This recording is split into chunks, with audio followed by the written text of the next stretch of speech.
Eucalyptus গছৰ দৰে ওখ হ'ব খোজোঁ। মই চিৰদিন চিৰন্তন আকাশ চুব খোজোঁ। এয়াই ৫১টা বসন্ত গৰকা জুবিন গাৰ্গ নামৰ শিল্পীজনৰ জীৱনৰ ব্ৰত। এই প্रण লৈয়ে তেওঁ আগবাঢ়িছে। ১৯৯২ চনত তেওঁ খোজ পেলাইছিল সংগীতৰ ক্ষেত্ৰখনত। অসমীয়া সংগীত জগতত জুবিন গাৰ্গ নামৰ এনে এটা কণ্ঠৰ আৱিৰ্ভাৱ হৈছিল, যি কণ্ঠই সলাই পেলাইছিল অসমীয়া সংগীতৰ ধাৰা, পৰিভাষা, সকলো ধাৰণা। জুবিন গাৰ্গ প্ৰতিজন অসমীয়াৰে বুকুত শিপাই থকা এক খুৰীয়া সত্তা। জুবিন গাৰ্গৰ জন্ম অসমত নহয়। ১৯৭২ চনৰ ১৮ নৱেম্বৰত জুবিন গাৰ্গৰ জন্ম হৈছিল মেঘালয়ৰ চুৰাট। জুবিন গাৰ্গৰ প্ৰকৃত উপাধি বৰঠাকুৰ যদিও তেওঁ নিজৰ নামৰ পিছত গোত্ৰ গাৰ্গ লিখে। জুবিন গাৰ্গ নামটো নামাকৰণ কৰা হৈছিল দেশৰ প্ৰখ্যাত সংগীত শিল্পী জুবিন মেহতাৰ নামেৰে। কণ্ঠশিল্পী হোৱাতকৈ বাদ্যসংগত কৰাৰহে এদিন সপোন দেখিছিল জুবিন গাৰ্গে।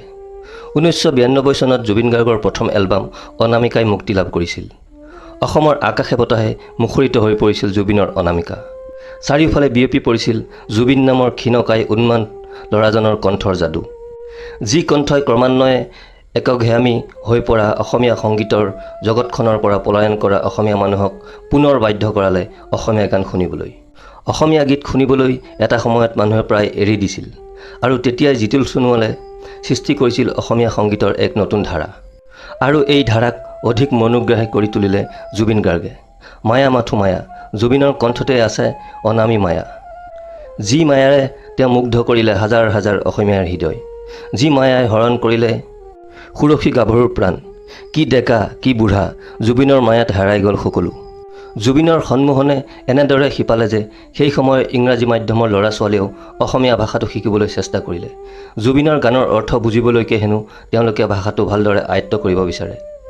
জনপ্ৰিয়তাৰ সকলো পাৰ ভাঙিলে জুবিনে। জনপ্ৰিয়তাই এনে পৰ্যায় পালেগৈ যে দুৰ্ঘটনাত প্ৰাণ হেৰুওৱা জুবিনৰ প্ৰিয় ভগ্নীৰ চিতাৰ জুইৰ ওচৰতে তেওঁ একাংশ অনুৰাগীয়ে অট'গ্ৰাফ বিচাৰি হেতা ওপৰা লগোৱা হ'ল। এজন শিল্পীৰ ইমানো জনপ্ৰিয় হ'ব পাৰেনে? আচৰিত লাগে ভাবিলে। ২০০৭ চনত জুবিন গাৰ্গে লাভ কৰিছিল ৰজত কমল বঁটা। সাঁচী চুটি ছবি এখনত সংগীত পৰিচালনা কৰাৰ বাবে লাভ কৰিছিল এই সন্মানীয় বঁটা। তুমি মোৰ মাথো মোৰ জুবিন গাৰ্গে অভিনয় কৰা আৰু পৰিচালনা কৰা প্ৰথমখন অসমীয়া চিনেমা। ৫৬ সংখ্যক ৰাষ্ট্ৰীয় বঁটাপ্ৰাপ্ত অসমীয়া ছবি মন যায়ত জুবিন গাৰ্গে কৰা অনবদ্য অভিনয় আজিও অসমীয়া দৰ্শকৰ মাজত সজীৱ হৈ আছে। জুবিন গাৰ্গে এতিয়ালৈ ৩৭খন ছবিত সংগীত পৰিচালনা কৰাৰ লগতে ২২খন ছবিত কৰিছে অভিনয়। কেৱল অসমীয়া ছবিয়েই নহয়, বেংগলী ছবি উদ্যোগতো জুবিন গাৰ্গ এটা অতি চিনাকি নাম। ইফালে বলিউডতো সফল জুবিন গাৰ্গ। গেংষ্টাৰ ছবি য়া আলি, ক্ৰিছ ছবিৰ দিল তু হে বাতা আজিও সকলোৰে মুখে মুখে। মুনীন বৰুৱাৰ হিয়া দিয়া নিয়া ২০০০ চনৰ ছবিখনৰ যোগেদি সংগীত পৰিচালক হিচাপে আত্মপ্ৰকাশ কৰা জুবিন গাৰ্গৰ সংগীতে অসমীয়া ছবিৰ বাণিজ্যিক দিশটোত বহুখিনি সহায় কৰিছিল। জুবিন গাৰ্গে বৰ্তমানলৈ প্ৰায় ৪০খনৰো অধিক অসমীয়া ছবিত সংগীত পৰিচালনা কৰিছে। প্ৰতি খোজতে জুবিনৰ ছাঁৰ দৰে লাগি ফুৰা মৰমৰ ভগ্নী জংকীৰ অকাল মৃত্যুত বোবা হৈ যোৱা, মৃত্যুৰ এসপ্তাহৰ পিছত মাজৰাতি শ্মশানলৈ গৈ উচুপি উঠা জুবিনক আজিও খেদি ফুৰে জংকীৰ স্মৃতিয়ে। তথাপিও থমকি ৰোৱা নাই জুবিন গাৰ্গ। জুবিন গাৰ্গৰ নিজস্ব সৃষ্টিৰাজিৰ এক সুকীয়া পৰিচয় আছে। বহু ক্ষেত্ৰত গীতৰ কথা সুৰ শুনিলেই বুজিব পাৰি যে গীতটো জুবিন গাৰ্গৰ নিজস্ব সৃষ্টি। গীতবোৰত বিশেষকৈ নিসংগতা, বিচ্ছন্নতা, প্ৰাপ্তি অপ্ৰাপ্তিৰ অনুভৱবোৰক প্ৰতিফলিত কৰা দেখা যায়। জুবিন গাৰ্গ সকলো বাদ্যযন্ত্ৰতেই সিদ্ধহস্ত, যাৰ বাবে জুবিন গাৰ্গৰ নিজা সৃষ্টিত বাদ্যযন্ত্ৰৰ ব্যৱহাৰ এক উল্লেখযোগ্য ভূমিকা গ্ৰহণ কৰা দেখা যায়। জুবিন গাৰ্গৰ নিজস্ব সৃষ্টিবোৰত কথা সুৰৰ উপৰিও গীতবোৰৰ ছাউণ্ড ডিজাইন আৰু সংগীত ব্যৱস্থাপনাৰ দিশবোৰো মন কৰিবলগীয়া। জুবিন গাৰ্গৰ গীতত সময়ৰ লগত প্ৰয়োজন হোৱাকৈ যিখিনি বাদ্যযন্ত্ৰৰ প্ৰয়োজন সেইখিনিহে ব্যৱহাৰ কৰা দেখা যায়। জুবিন গাৰ্গৰ পিতৃৰ নাম মোহিনী মোহন বৰঠাকুৰ, মাতৃৰ নাম ইলি বৰঠাকুৰ, ভগ্নীৰ নাম জংকী বৰঠাকুৰ আৰু পমী বৰঠাকুৰ। বঙালী চিনেমা শুধু তুমিৰ কাৰণে জুবিনে ২০০৫ চনত শ্ৰেষ্ঠ সংগীতৰ বঁটা লাভ কৰিছিল। হিন্দীৰ য়া আলি শীৰ্ষক গীতটোৰ বাবে জুবিনে ২০০৭ চনত গ্ল'বেল ইণ্ডিয়ান ফিল্মছ এৱাৰ্ড আৰু ষ্টাৰডাষ্ট এৱাৰ্ড শ্ৰেষ্ঠ নেপথ্য সংগীত শিল্পীৰ বঁটা লাভ কৰিছে। জুবিন এক অনুষ্ঠান। অসমৰ এনে এটা চুক নাই য'ত এই অনুষ্ঠানটোৰ প্ৰভাৱ নাই। কি কৰা নাই এই অনুষ্ঠানে? এইডছ ৰোগীৰ বাবে কাম কৰিছে, কেঞ্চাৰ ৰোগীৰ বাবে কাম কৰিছে, শিল্পীৰ সহায়ৰ বাবে শিল্পী ন্যাস মুকলি কৰিছে। কি বানপানী, কি গড় হত্যাৰ বিৰুদ্ধে সজাগতা সকলোতে দৌৰি ফুৰিছে জুবিন। আধুনিক অসমীয়া সংগীতত নতুন মাত্ৰা প্ৰদান কৰাৰ বাবে 2014 চনত জুবিন গাৰ্গলৈ ৰেনেছা বঁটা প্ৰদান কৰা হয়। জুবিনৰ পৰিয়াল মূলতে শিৱসাগৰ জিলাৰ জাজিৰ। জুবিনৰ দেউতাক কৰ্মসূত্ৰে মেজিষ্ট্ৰেট আছিল। জুবিনৰ পিতৃয়েও কপিল বৰঠাকুৰৰ ছদ্মনামত কবিতা আৰু গল্প লিখে। জুবিনৰ মাতৃ স্বৰ্গীয় ইলি বৰঠাকুৰ এগৰাকী দক্ষ নৃত্যশিল্পী, অভিনেত্ৰী আৰু সুগায়িকা আছিল।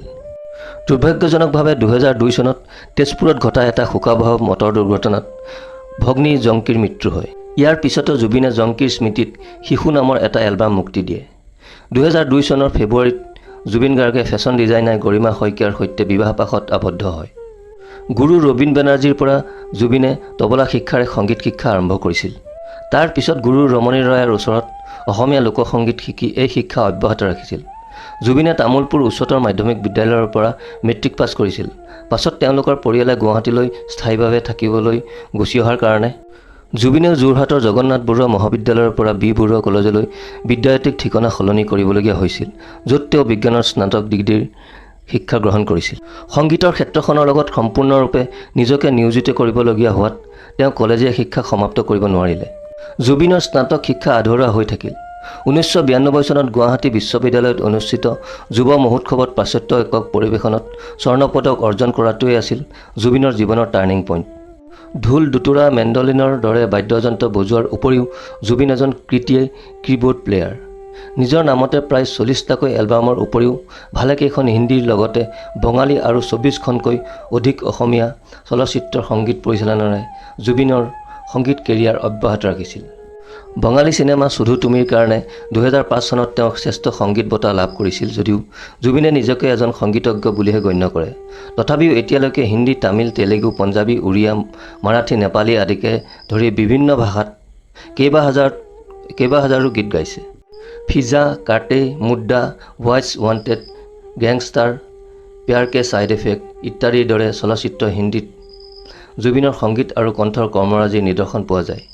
2000 চনত জুবিনে তেওঁৰ নিজা অসমীয়া চলচ্চিত্ৰ তুমি মোৰ মাথো মোৰৰ কাহিনী লিখিছিল, পৰিচালনা আৰু অভিনয় কৰিছিল। 2005 চনত ৰাষ্ট্ৰীয় বঁটা পোৱা আন এখন অসমীয়া চলচ্চিত্ৰ দীনবন্ধুত জুবিনে অভিনয় কৰাৰ উপৰিও সহ-প্ৰযোজনা কৰিছিল আৰু সংগীতেৰে সজাইছিল। তেওঁ কণ্ঠদান কৰা অন্যান্য ছবিসমূহ হ'ল gangster, good boy bad boy, প্যাৰ কে ছাইড এফেক্ট, বিগ ব্ৰাদাৰ, হামাৰী অধুৰী কাহানী আদি। জুবিন গাৰ্গ কেইবাবাৰো বিতৰ্কৰ মাজত সোমাই পৰিছে গান গাই। থকা অৱস্থাত জখলা বগুৱাকে ধৰি মঞ্চত কৰা কেতবোৰ কাণ্ডৰ বাবে তেওঁক কেইবাবাৰো সমালোচনা কৰা হৈছিল। জুবিনে কণ্ঠদান কৰা কেছেট চিডিৰ সংখ্যা প্ৰায় 2500, কণ্ঠদান কৰা গীত প্ৰায় 18000। জুবিন গাৰ্গে সংগীত পৰিচালনা কৰা অসমীয়া ছবিকেইখন হিয়া দিয়া নিয়া, তুমি মোৰ মাথো মোৰ, দাগ, নায়ক, প্ৰেম আৰু প্ৰেম, কন্যাদান, জীৱন নদীৰ দুটি পাৰ, জোনাকী মন, বিধাতা, প্ৰিয়া মিলন, অগ্নিসাক্ষী, জুমন চুমন, বাৰুদ, অধিনায়ক ইত্যাদি। অসমীয়া দীনবন্ধুৰ ৰং মন যায়, ৰ'দৰ চিঠি, গানে কি আনে, মিছন চাইনা, প্ৰিয়াৰ পিয়া, দ্য আণ্ডাৰৱৰ্ল্ড। জুবিন গাৰ্গে 1997 চনত গোৱা কেইটামান গান নকবা নকবা মোক, কঁকাল খামুচীয়া শব্দ কোনোবাই ৰিঙিয়াই, এতিয়া জোনাকে আদি। অসমীয়া, হিন্দী ভাষা, বঙালী, বড়ো, কোচ ৰাজবংশী, কমতাপুৰীয়া, গোৱালপৰীয়া, চাহ বাগানীয়া, হাজং, মিচিং, কাৰ্বি, গাৰো, ৰাভা, ডিমাচা, টাই আহোম, নেপালী, ভোজপুৰী, বিষ্ণুপ্ৰিয়া, মণিপুৰী, ককবৰক, উৰিয়া, তামিল, তেলেগু, কন্নড়, ইংৰাজী, গালু, মালায়ালাম, মাৰাঠী আদি বিভিন্ন ভাষাত তেখেতে কণ্ঠদান কৰিছে। অসমৰ সমানেই বাংলাদেশ, ঢাকাতো জনপ্ৰিয় জুবিন গাৰ্গ। জুবিনৰ ফেচবুক একাউণ্টত আছে 12 লাখৰো অধিক অনুৰাগী। জুবিনৰ সাহতে বহুত নবীন শিল্পীয়ে মুম্বাইত সংগীতৰ পথাৰত সবল খোজ দিছে। জুবিন যেন এজোপা বিশাল বটবৃক্ষ, যাৰ ছাঁত যেন জিৰাই সকলোৱে। হে অসমীয়াৰ হিয়াৰ আমঠু স্বনামধন্য শিল্পী জুবিন গাৰ্গ, তুমি কেতিয়াও মৰিব নোৱাৰা, তুমি অমৰ, তুমি সদায় অমৰ হৈ থাকিবা।